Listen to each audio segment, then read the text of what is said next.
अस्सलाम वालेकुम, you're watching Point Blank with Lukman. मेरा नाम मुबशर लुकमान है। आज लंदन के अंदर हम MQM के कायदे तहरीक अल्ताफ हुसैन साहब के साथ हैं और उनसे मैंने करनी है बड़ी खास बातें।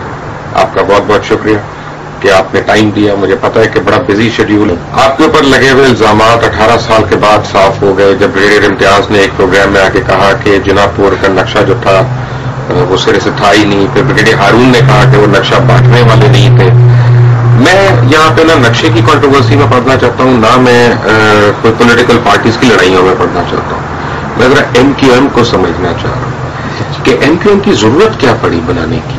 और जब आप आए, मसलन आपका, अगर मैं, आप मेरी बात का बुरा तो नहीं बनाएंगे, मैं आपको लो मिडिल क्लास से आप लोग सार उठाते हुए ऊपर आ गए, बड़े बड़ों को आपने चैलेंज कर दिया, इतने इल्जामात भी लगे, ये सफर तय करने की नौबत क्यों पड़ी? मुबशर भाई, ये तो इतनी तवील दास्तान है कि उसकी तफसील में जाना इस मुख्तसर वक्त में, क्योंकि टाइम कंस्ट्रेंट्स होते हैं हर किसी के, बहुत मुश्किल है। लेकिन बुनियादी तौर पर मैं चलता हूं जितनी जल्दी मैं बता सकूं कि जामिया कराची में जब मैंने कदम रखा तो मैंने वहां पे मुख्तलिफ जमातों के बैनर्स देखे। Punjabi students organisation, Baloch students organisation, GS students federation, Baloch students organisation, Gilgit student federation, Saraiki student federation वगैरह वगैरह। इसके अलावा इस्लामी जमीयत तलबा और Pakistan liberal students, progressive students organisations. तो मैंने कहा कि ये बात तो मेरी समझ में आती है कि ये मुख्तलिफ निज़ामों पर, सिस्टम्स पर जो पार्टियां हैं, लेकिन ये इलाकाई पार्टियां वगैरह जो हैं, ये इसका क्या जरूरत है जामिया कराची में। तो इसका अंदाजा उस वक्त हुआ कि जब मैंने कराची में, क्योंकि हमारा घर जो है वो बहुत छोटा था, और छोटा है आज भी, उसमें पूरी फैमिली रहती थी और मैं फार्मेसी का स्टूडेंट था। तो मुझे चाहिए था एक हॉस्टल कि मैं वहां बैठ के अपने स्टडी कर सकूं। तो जब मैं हॉस्टल लेने गया तो मालूम यह हुआ कि हॉस्टल्स बटे हुए हैं एथनिक बुनियादों पर और रिलीजियस और नॉन रिलीजियस बुनियादों पर। तो मुझे बड़ा ताज्जुब हुआ। मैंने कहा भाई, मुझे मेरा घर छोटा है, मेरा राइट बनता है, ये जामिया कराची इसी शहर की है, मुझे हॉस्टल चाहिए। तो मुझे हॉस्टल नहीं मिला, लेकिन मैंने बड़ी कोशिश की। कराची के प्रोवोस्ट साहब से मैंने रिक्वेस्ट की कि भाई मेरे ये मसाइल हैं, आप कोई गुंजाइश निकाले, बड़ी मेहरबानी होगी। खैर बड़ी मुश्किल से मैं एक हॉस्टल का कमरा छोटा सा हासिल करने में कामयाब हो गया। जिस दिन मैं वहां पहुंचा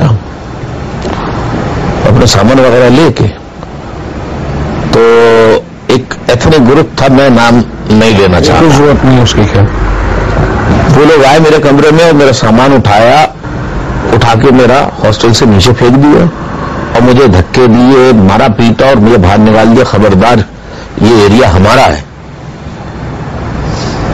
मैंने कहा एरिया, ये तो हॉस्टल है, ये तो सब कोई भी रह सकता है। तो मैंने प्रोवोस्ट से जाके शिकायत की और जो रिस्पॉन्सिबल अथॉरिटीज थी उनसे की। इसका कोई हल नहीं निकला। फिर मैंने कहा कि सारा एथनिक लिसानी बुनियादों पर हो रहा है, तो हमारे लिए कोई आवाज। मैं जमीयत के पास भी गया, प्रोग्रेसिव वालों के पास भी गया, लिबरल वालों के पास भी गया, किसी ने कोई साथ नहीं दिया।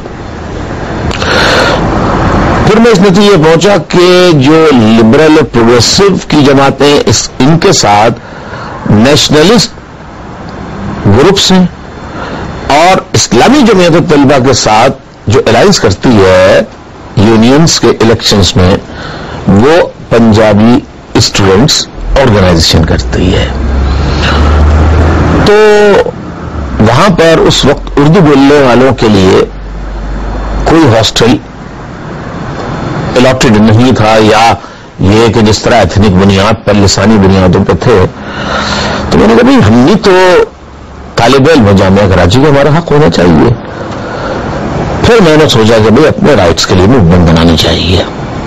फिर मैंने ऑल पाकिस्तान मुहाजिर स्टूडेंट्स ऑर्गेनाइजेशन 11 जून 1978 को बनाई और आहिस्ता आहिस्ता वो तरक्की करती रही, लेकिन हमको और हमारे कारकुनों को मुख्तलिफ जमातों की जानिब से जो अपने आप को नजरियाती बुनियादों पर पार्टियां कहती थी, उनके कारकुनों के हाथों भी, और सबसे ज्यादा इस्लामी जमीयत तलबा के हाथों और एथनिक पार्टियों के हाथों हमारा पीटा जाता रहा, लेकिन हम भागे नहीं और हमने डटे रहे। और जो न्यू एडमिशंस वगैरह जब होते हैं तो तलबा तंजीमें अपने अपने स्टॉल्स लगाती हैं, तो हम भी लगाते थे गाइड न्यू कॉमर्स के लिए।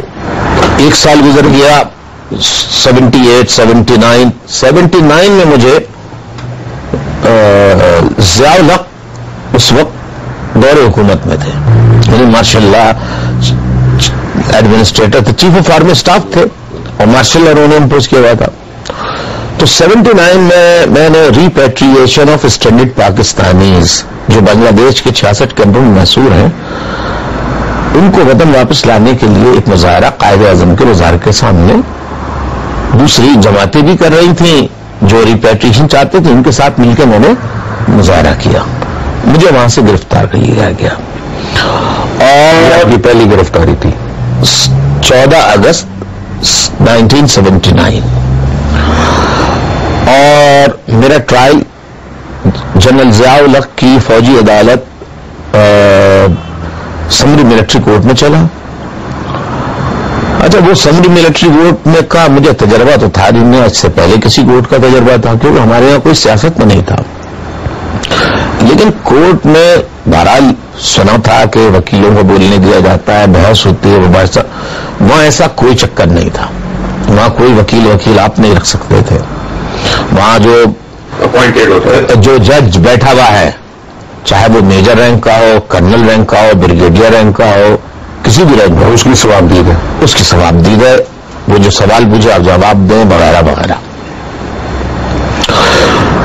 तो वहां पे मुखबिर जो होते हैं, मुखबिर इन्फॉर्मर्स, उनको लाया गया और मुझ पे झूठे झूठे इल्जाम लगाए गए कि अल्ताफ हुसैनी पोल के ऊपर चढ़ा कायद-ए-आज़म के मजार के बिल्कुल सामने और इसने पाकिस्तान के झंडे को नीचे किया और उसके ऊपर काला पोल पे चढ़ के झंडा लगा दिया।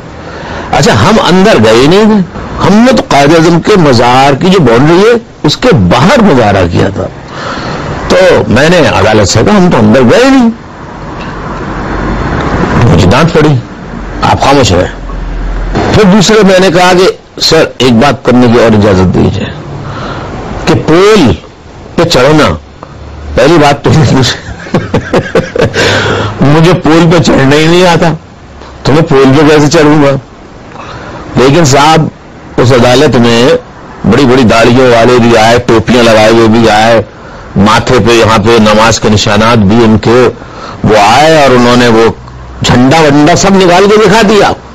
और मैंने कहा कि मैं क्रॉस करना चाहता हूं। जब मैंने क्रॉस करने की कोशिश की और कुछ सवालात, फिर मुझे समरी मिलिट्री कोर्ट के जो मेजर साहब थे, कर्नल साहब थे, जो हेड थे, जो उसके जज थे, समझ लीजिए समरी मिलिट्री कोर्ट के, फौजी अदालत के, उन्होंने मना कर दिया ये सवाल सही नहीं है। मैंने कहा ये भी सही नहीं है, वो भी सही नहीं है, तो फिर आपका जो दिल चाहे आप करते रहे, मैं कुछ सवाल ही नहीं करता। खैर वो सुनते रहे। कुछ दिन बाद उन्होंने 9 महीने और 5 करोड़ की मुझे सजा सुना दी समरी मिलिट्री कोर्ट से। सुनने के बाद मैंने कहा थैंक यू वेरी मच, और क्या कर सकता था, क्योंकि आर्गुमेंट नहीं चलते समरी मिलिट्री कोर्ट में। जब मुझे ये सजा हुई, इस्लामी जमीयत तलबा ने ये साजिश की कि उसमें